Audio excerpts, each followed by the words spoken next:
नमस्कार दोस्तों, आप सबों का स्वागत है। बिहार बोर्ड मैट्रिक परीक्षा के लिए गणित का महत्वपूर्ण ऑब्जेक्टिव प्रश्न। दोस्तों आज पार्ट नंबर 6 है और 5 वीडियो अपलोड कर चुके हैं और उसमें बहुत ही अच्छे यानी महत्वपूर्ण ऑब्जेक्टिव है जो कि आपको बिहार बोर्ड मैट्रिक परीक्षा में पूछे जाएंगे। और अभी तक हम 60 प्रश्न को बता चुके हैं जो कि बहुत ही बार परीक्षाओं में पूछे गए हैं और ये सभी प्रश्न पिछले वर्ष में पूछे गए हैं और बिल्कुल इसी तरह से पूछा जाएगा। आपका अंक डिजिट चेंज होगा और प्रश्न वही रहेगा। जैसा मान लीजिए सवाल दिया गया है तो इस जगह 2 के जगह 3, 3 के जगह 4, यहाँ 2 के जगह 3, 4 कुछ भी रख सकता है, लेकिन नियम तो यही रहेगा। तो देखिए 61 नंबर प्रश्न कह रहा है कि समीकरण 2x + 3y = a में अगर x = 2 और y = 1 हो तो a का मान क्या होगा। तो a का मान क्या होगा, प्रश्न को आप समझ गए होंगे। कह रहा है कि 2x + 3y = a में अगर x = 2 और y = 1 हो तो a का मान क्या होगा। तो देखिए सबसे पहले इस समीकरण को उतार लेंगे। समीकरण है 2x + 3y = a। तो x का मान कितना है, 2 के बराबर x है, x के बराबर 2 है, तो दोनों बराबर है तो हम x के जगह पे 2 लिख देंगे। तो देखिए ये गुणम है तो गुणम आ जाएगा, प्लस y का मान कितना है, y का मान 1 है, तो यहाँ पे हम ये गुणम है दोनों तो हम गुना 1 कर देंगे बराबर a लिख दिए। अब ये कितना गया, 2 दूना 4 अब प्लस 3 का 3 अब बराबर a। अब ये दोनों जुड़ जाएगा, 4 3 7 बराबर a। तो a का मान कितना आ गया, 7। यही तो पूछ रहा था कि a का मान ज्ञात कीजिए। a का मान क्या होगा, तो a = 7, a = 7, option number C सही है। अब देखिए 62 नंबर प्रश्न, निम्न में से कौन x - 2y = 0 तथा 3x + 4y = 10 का हल है। तो ये दो आपको 2 चर वाला रैखिक समीकरण दिए गए हैं और इसमें दोनों का हल पूछा गया है। तो क्या करेंगे, यहाँ पे x - 2y = 0 ये समीकरण 1 हो गया। फिर है आपका 3x + 4y = 10, आपका ये हो गया समीकरण 2। अब क्या करेंगे, तो हम जानते हैं इसको कटा देंगे, ये वाला नहीं कटेगा तो हम क्या करेंगे, इसको 2 से गुना कर देते हैं तो ये दोनों सेम हो जाएगा तो कट जाएगा। तो चलिए इसको अगर हम 2 से गुना कर देंगे तो कितना हो जाएगा, ये 2 गुना 2 x हो जाएगा और ये कितना हो जाएगा, 2 से करेंगे तो 4 हो जाएगा, ये कितना हो जाएगा 4 हो जाएगा और ये 0 ही रह जाएगा। अब ये कट गया तो 3 2 5x, 3 2 5x बराबर इधर जोड़ दीजिएगा तो कितना हो जाएगा 10, यानी इसको कटा दीजिए। x बराबर कितना आ गया आपका 5, सॉरी x 5 दूनी 10 यानी कि 2 आ गया। अब किसी एक में आप मान बैठा दीजिए तो x बराबर आपका कितना आ गया 2। अब y का मान निकालना है तो कोई भी एक समीकरण रखिए। चलिए हम x - 2y = 0, ठीक है, ये रख लिए।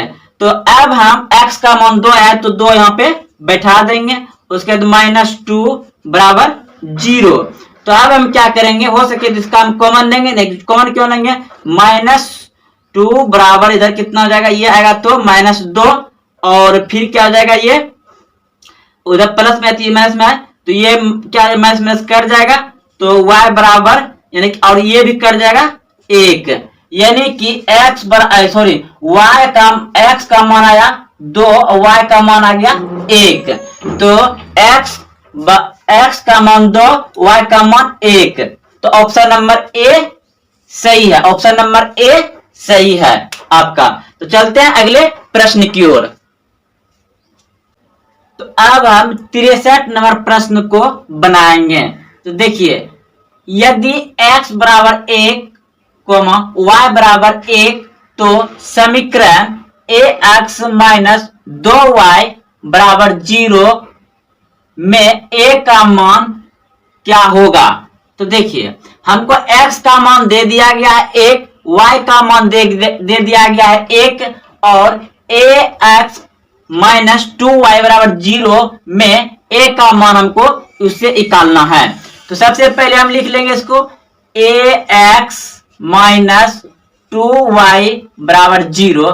अब a का मान कितना है 1, तो a गुना 1 माइनस y का मान कितना है 1, तो यहाँ पे 2 गुना 1 बराबर 0। सॉरी y का जगह y का मान तो 1 ही है ना, तो 1। अब देखिए ये कितना हो जाएगा मेरा a ही रह जाएगा क्योंकि a गुना 1 1 ही रह जाएगा, माइनस ये 2 गुना 1 2 ही रह जाएगा और बराबर 0। अब क्या हो जाएगा मेरा यहाँ पे देखिए, अब यहाँ पे हो जाएगा आपका, कहीं कुछ तो छूट तो नहीं रहा है। हाँ यहाँ देखिए यहाँ पे जो है कि छूट रहा था, यहाँ 12 था, ठीक है इसको याद रखिएगा, यहाँ पे 12 था। चलिए तो ये 12 था तो ये भी 12 हो जाएगा और ये भी 12 ये भी 12 और गुना 12 गुना 1 किए, 12 गुना 1 किए तो कितना आएगा 12 ही आ जाएगा। अब हम a बराबर, अब बराबर उस तरफ ले जाएंगे, बराबर का इस तरह में प्लस में जाएगा यानी कि 12 हो जाएगा। कितना हो जाएगा 12 हो जाएगा। तो ऑप्शन नंबर आपका सी बिल्कुल सही है। तो देखिए प्रश्न हमको दिया गया था यदि x का मान 1 और y का मान 1 तो समीकरण ax माइनस 12y बराबर 0 में a का मान क्या होगा, ये पूछा था। तो हम x a के बराबर x के बराबर 1 है तो हम क्या किए x का मान को बैठा दिए। x का मान कितना 1 था, बैठा दिया, गुना में था, इधर गुना में रहता है तो गुना 1 गुना a तो a ही हो गया, 12 गुना 1 तो 12 ही हो जाएगा माइनस में। अब देखिए ये माइनस 12 को बराबर का उस तरफ ले जाएंगे तो क्या हो जाएगा प्लस में, तो a बराबर 12, ऑप्शन नंबर सी बिल्कुल सही था।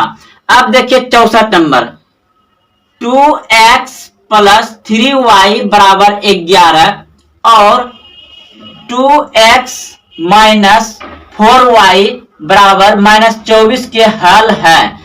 तो इसका हल निकालना है यानी x और y का मान निकालना है। आपके सामने ऑप्शन दिया गया है। तो सबसे पहले हम लिख लेते हैं तब 2x प्लस 3y बराबर 11, दूसरा है 2x माइनस 4y बराबर माइनस 24।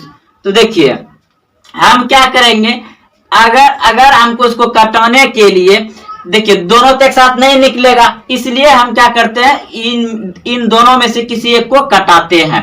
तो हम देख रहे हैं यहाँ कट रहा है तो हम इसका, ये दोनों सेम है तो ये दोनों कट जाएगा तो हम इसका चिन्ह चेंज कर देते हैं माइनस, इसका कोई कम नहीं होगा, यहाँ पे जो भी कराएगा कम नहीं होगा तो माइनस, यहाँ तो यहाँ क्या हो जाएगा प्लस और यहाँ माइनस है तो ये भी प्लस हो जाएगा। अब क्या करेंगे जोड़ देंगे क्योंकि ये प्लस था तो यहाँ माइनस कर दिए, यहाँ माइनस था तो प्लस हो गया, यहाँ प्लस था तो माइनस हो गया, चिन्ह को चेंज कर दिए। ठीक है अब क्या करेंगे, ये तो माइनस प्लस सब कट जाएगा, ठीक है ये दोनों क्या होगा जुड़ जाएगा, 4 3 7 y, 4 3 7 y बराबर, इधर आप जोड़िएगा कितना हो जाएगा, इसको जोड़िएगा तो कितना आएगा, देखिए 11 और 24 कितना होता है, देखिए 4 1 5 5 और 2 1 3 35 हो गया। इसका मान नहीं होगा क्योंकि हम यहाँ चेंज प्लस कर दिए हैं। अब इसको कटा दीजिए, 7 5 35, y का मान कितना आ गया आपका 5, तो y का मान 5 आ गया। अब हमको x का मान निकालना है, तो x का मान निकालने के लिए हम कोई भी एक समीकरण बैठा सकते हैं। तो चलिए इसी को बैठा देंगे, तो 2x प्लस 3y बराबर 11, 2x प्लस 3y बराबर 11, तो 2x गुना 11 का मान यानी कि x का मान तो नहीं, x का मान तो निकालना है, प्लस y का मान दिया गया है 5, तो 3 गुना 5 बराबर 11। तो अब क्या हो गया 2x प्लस 5 दिया 15 बराबर 11। अब देखिए 2x बराबर ये 15 उधर जाएगा तो माइनस में चल जाएगा, यानी कि 11 माइनस 15, तो 2x बराबर, अब इसमें 11 घटेगा तो कितना बच जाएगा, -4। इसको कटा दीजिएगा तो x बराबर -2, यानी कि y का मान 5 और x बराबर -2 कहाँ है, y बराबर 5, y बराबर 5, y बराबर 5, ठीक है, और x बराबर -2। ऑप्शन नंबर आपका डी मिल रहा है, ऑप्शन नंबर डी मिल रहा है। तो चलिए दोस्तों चलते हैं अगले प्रश्न की ओर। तो 65 नंबर प्रश्न को देखेंगे। 5x पे पावर 4 प्लस 4x पे पावर क्यू प्लस 10 बहुपद के घात होंगे। तो घात यानी पावर पूछ रहा है और हमको बहुपद दिया गया है 5x पे पावर 4 प्लस 4x पे पावर 3 प्लस 10 बहुपद के घात होंगे। तो घात पूछ रहा है दोस्तों। घात क्या होता है, ये जैसे a पे पावर n होता है इसको घात बोलते हैं, इसको क्या बोलते हैं, आधार बोलते हैं, ठीक है। तो देखिए ये बहुपद जैसे हम लिख रहे हैं x यानी कि 2x प्लस 3x और फिर यहाँ पे लिख देंगे 4 बराबर 0। अगर हम लिख देंगे 2x स्क्वायर प्लस 3x बराबर 0, यह लिख देंगे यह लिख देंगे x पे पावर 4 प्लस 4x बराबर 0।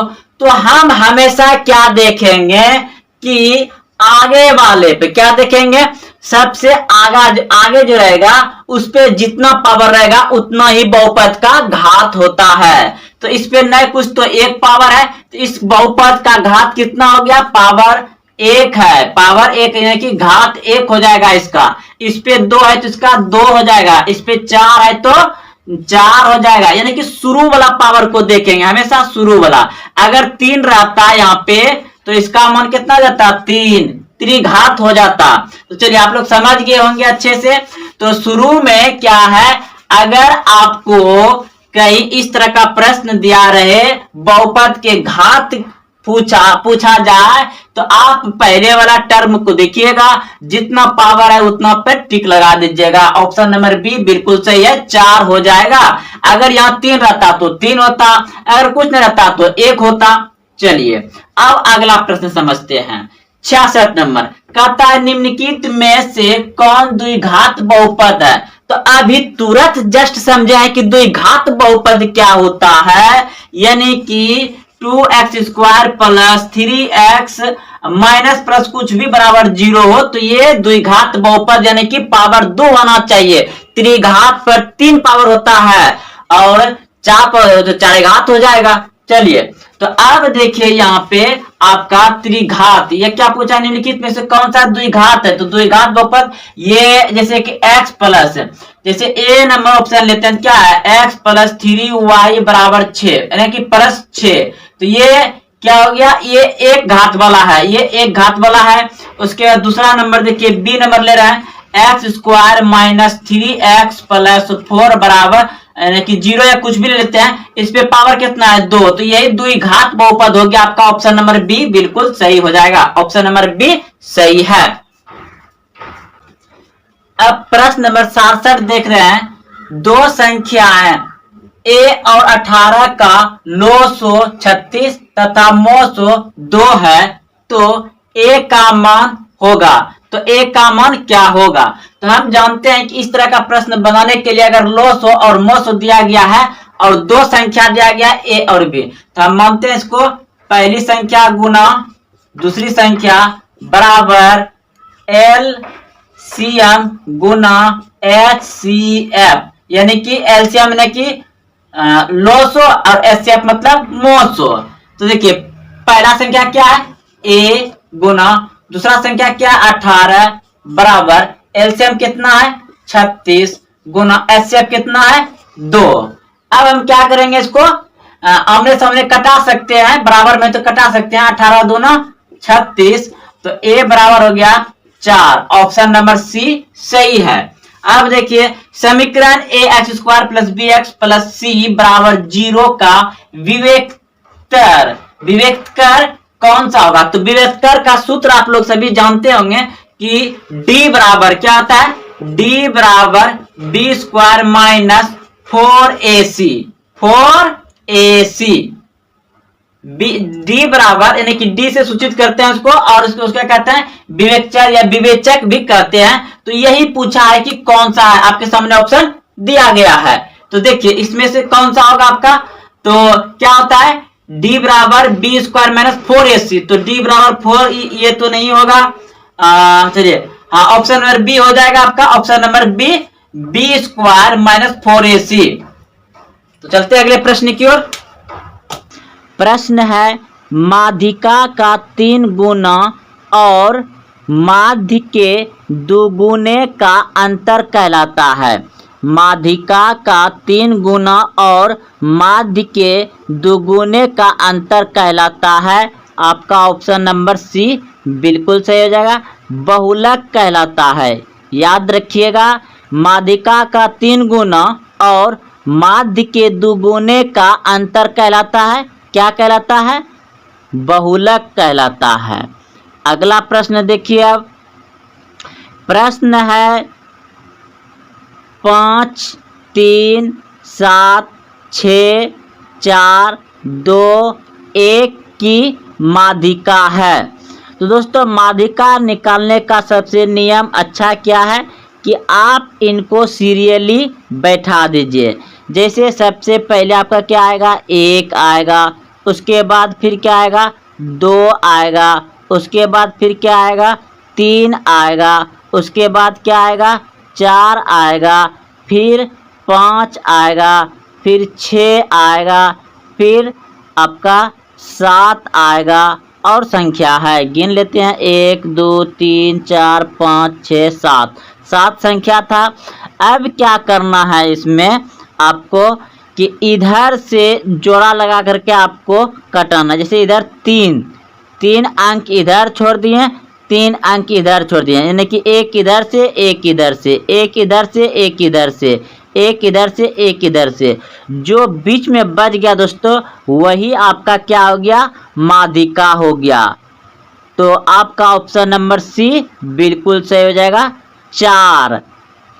2 नंबर का उत्तर क्या हो जाएगा 4 आंसर है। अगर आपको मन में डाउट आ गया कि 2 गो बच जाएगा तो क्या करेंगे, तो 2 गो बचेगा तो दोनों को जोड़ के भाग दे देंगे, वैसा ही प्रश्न मिलेगा आगे। चलते हैं, तो इस प्रश्न को आप अच्छे से समझ गए होंगे। अगला प्रश्न देखिए, प्रश्न है निम्नलिखित में कौन केंद्रीय प्रवृत्ति के मापक नहीं है। निम्नलिखित में कौन केंद्रीय प्रवृत्ति के मापक नहीं है। तो इस प्रश्न का उत्तर हो जाएगा आपका ऑप्शन नंबर डी बिल्कुल सही है, विचलन। अगला प्रश्न है, प्रश्न है 2 3 0 3 2 6 का बहुलक क्या होगा, यानी बहुलक होगा। तो आप सभी जानते हैं कि बहुलक मतलब कि जो बहुत बड़ा आए उसे बहुलक कहते हैं। जैसे कि हम एक सवाल दे रहे हैं 4 3 2 3 2 3 4 7 8 3। तो इसमें सबसे ज़्यादा बार क्या है, तो देख रहे हैं 1 3 यहाँ है, 1 3 यहाँ है, 1 3 यहाँ है, 1 3 यहाँ है, यानी कि 1 2 3 4 बार 3 है, और कहीं है नहीं। तो जैसे कि 4 क्या बार है 1 बार है, 2 कितना बार है 1 2 2 बार है, और 3 4 कितना 2 बार था। तो इसमें सबसे अधिक बार क्या है, जैसे एक बार यहाँ 3 था, एक बार यहाँ 3 था, एक बार यहाँ 3 था, सबसे अधिक क्या है 3। तो इस प्रश्न का उत्तर जो होगा आपका बहुलक 3 हो जाएगा। लेकिन यहाँ प्रश्न में देखिए आपको कि अगर 3 देख रहे हैं तो 2 गो है, 2 भी 2 गो है, तो सबसे अधिक कैसे निकालेंगे, बहुलक जो बार बार होगा क्या होगा। तो जो हमको जो ये बराबर संख्या 2 है और 3, ये 2 बार आया है, तो इन दोनों को जोड़ के 2 से भाग दे देंगे, यानी कि कितना हो जाएगा 3 2 5, 5 में 2 से भाग दे दीजिएगा तो यानी कि कितना हो जाएगा तब 2 दूना 4। अब बच गया कितना इधर 1, तो 10 मतलब दे दिए, उधर 10 हो गया, 5 दूनी 10, यानी कि आपका कितना बहुलक आ गया, कितना आ गया 2.5, 2.5 कहाँ है? ऑप्शन नंबर डी में। तो आपका ऑप्शन नंबर डी सही हो जाएगा। चलते हैं अगले प्रश्न की ओर। अगला प्रश्न देखिए, 3 4 0 3 4 5 का बहुलक होगा। तो दोस्तों इसमें देख रहे हैं आप वैसे ही प्रश्न जैसे कि अभी तुरंत बनाए हैं। 4 भी 2 बार है और 3 बार भी, 3 जो है कि ये भी 2 बार है, तो इसको भी वही करेंगे। 3 प्लस कितना है? 4, 4 को जोड़ देंगे और 2 से भाग दे देंगे, तो कितना हो जाएगा? 4 3 7 में 2 से भाग दीजिएगा तो 3 दूना 6, बच गया 1, तो दशमलव दे देंगे तो वहाँ कितना हो जाएगा? 10 हो जाएगा। 5 दूनी 10, यानी कि 3.5 हो जाएगा। 3.5 आपका कहाँ है? ऑप्शन नंबर डी सही है, आपका ये बहुलक हो जाएगा। अगला प्रश्न देखिए, ये प्रश्न क्या पूछ रहा है? इसमें माध्यिका पूछ रहा है। 2 5 8 3 8 का माध्यिका क्या होगा? तो क्या करेंगे? सीरियली बैठाएंगे। तो सबसे छोटा क्या है आपका? 3 है, तो 3 लिख लिए। इससे बड़ा क्या आ जाएगा? नहीं, सबसे छोटा आपका 2 है, तो 2 आगे रख दिए हैं क्योंकि सीरियली लिखना है। तो 2 3, उसके बाद 4 नहीं है तो डायरेक्ट 5 है तो 5 लिख देते हैं। उसके बाद 6 नहीं है, तो 6 नहीं है तो फिर क्या करेंगे? डायरेक्ट 8 है तो 8 लिख देंगे, फिर 8 लिख देंगे। तो बस वही नियम, इधर से एगो काटना है, इधर से एगो काटना है, एगो इधर से काटना है, एगो इधर से काटना है, जो बीच में बच गया वही क्या हो गया? आपका माध्यिका हो गया। तो इस प्रश्न का उत्तर हो जाएगा आपका ऑप्शन नंबर सी, बिल्कुल सही है। 5 माध्यिका हो जाएगा। तो आप अच्छे से समझ गए होंगे, माध्यिका जब भी पूछेगा तो क्या करिएगा? सीरियली नंबर बैठाइएगा, ना कि सबसे छोटा को पकड़िएगा और उसके बाद बड़का, फिर उसके बाद बड़का, फिर उसके बाद बड़का, जैसे कि हम बैठाएं यहाँ पे और काट दिए।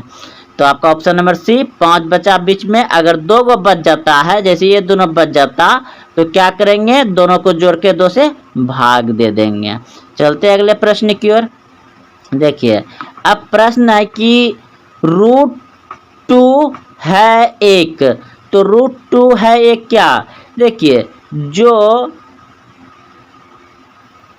रूट के अंदर में जैसे 4 है, अगर पूछेगा √4 क्या है, तो √4 से यानी कि वर्गमूल आपका, इसको तोड़िएगा तो 2 गुना 2, यानी कि ये क्या हो रहा है?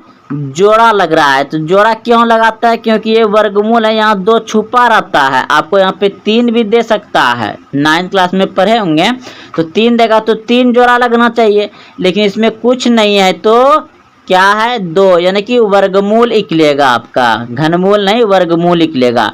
तो जैसे 2 गुना 2 हो गया तो आपका 2 बाहर हो गया।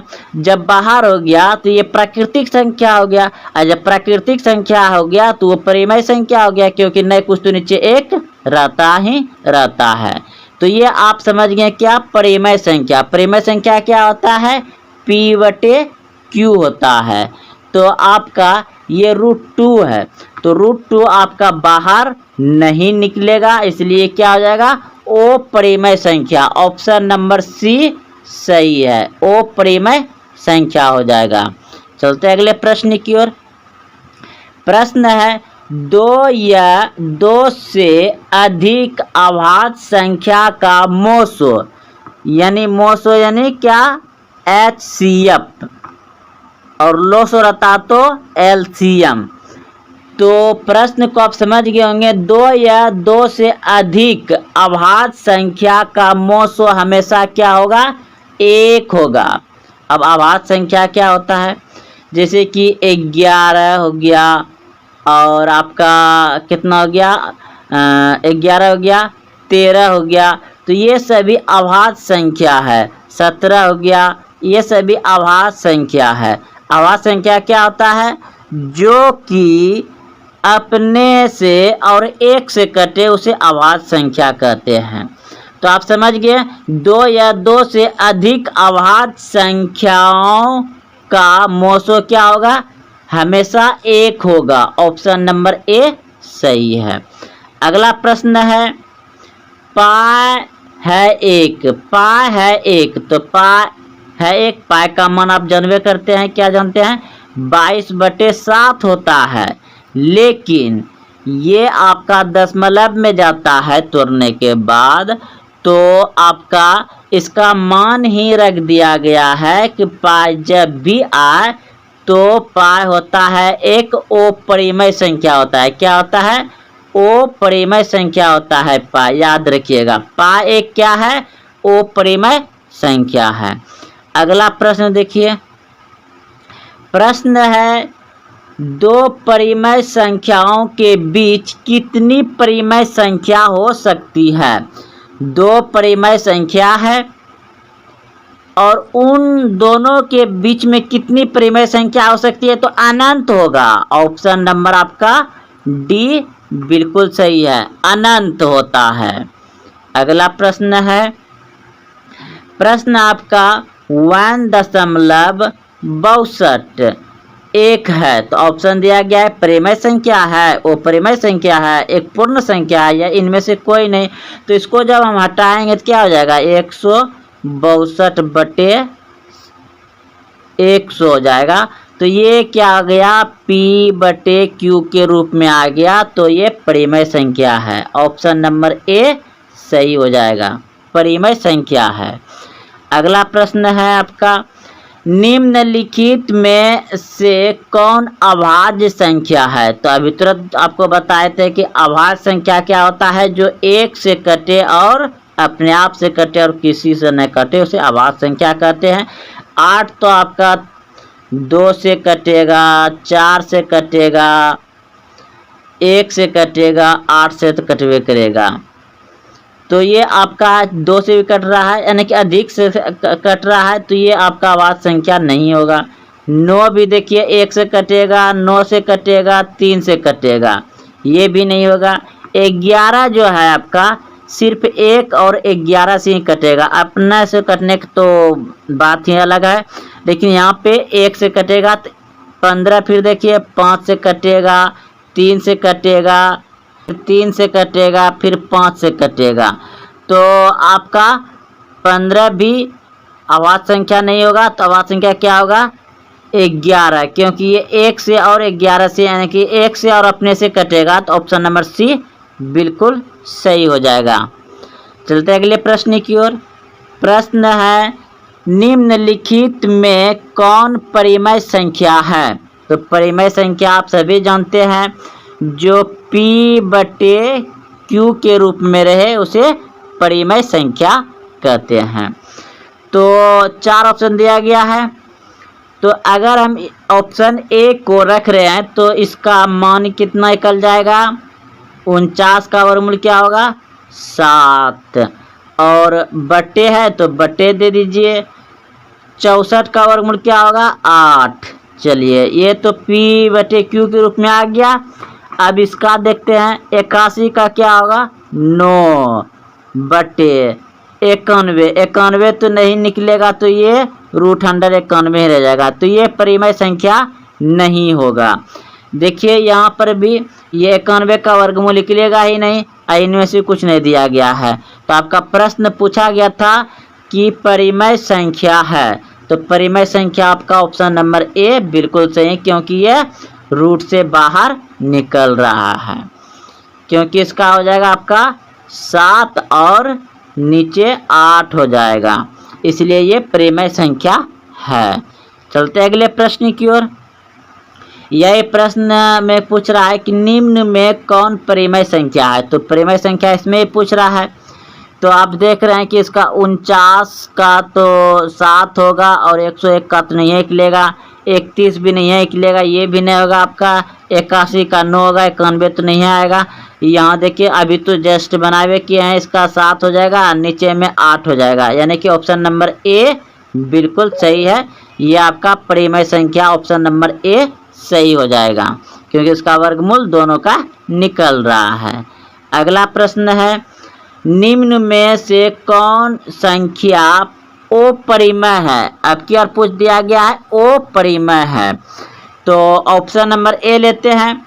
इसका अगर 36 का वर्गमूल निकालेंगे कितना हो जाएगा, 6, फिर बटे है तो बटे दे दिए, 64 का 8 हो जाएगा। चलिए ठीक है।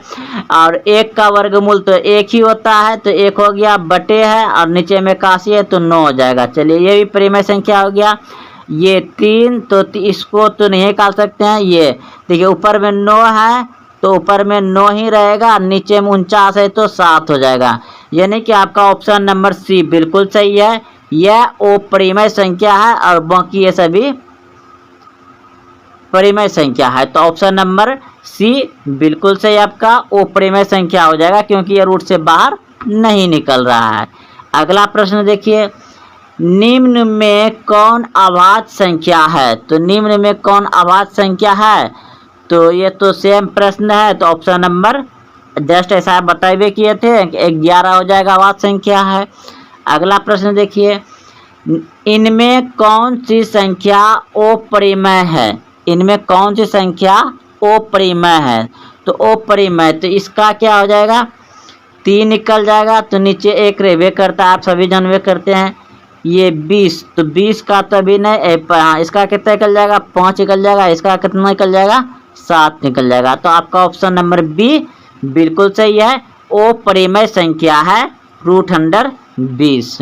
चलते हैं अगले प्रश्न की। तो दोस्तों आज यहीं तक आपने देखें कि जो ही प्रश्न बताएं, अगर आपको कहीं दिक्कत होता है समझने में तो कमेंट करें, और यहाँ पर आपको सभी विषय का ऑब्जेक्टिव जो कि VVI है और हर साल पूछे जाते हैं, बिल्कुल वैसा ही प्रश्न बताया जाएगा, जो कि आप बिहार बोर्ड मैट्रिक परीक्षा में अधिक से अधिक अंक ला सकते हैं। तो जय हिंद, जय भारत, मिलते हैं कल। और हाँ दोस्तों, अगर आप अभी तक चैनल को सब्सक्राइब नहीं किए तो चैनल को सब्सक्राइब कर लें और अपने दोस्तों में शेयर जरूर करें। तो फिर से एक बार जय हिंद, जय भारत।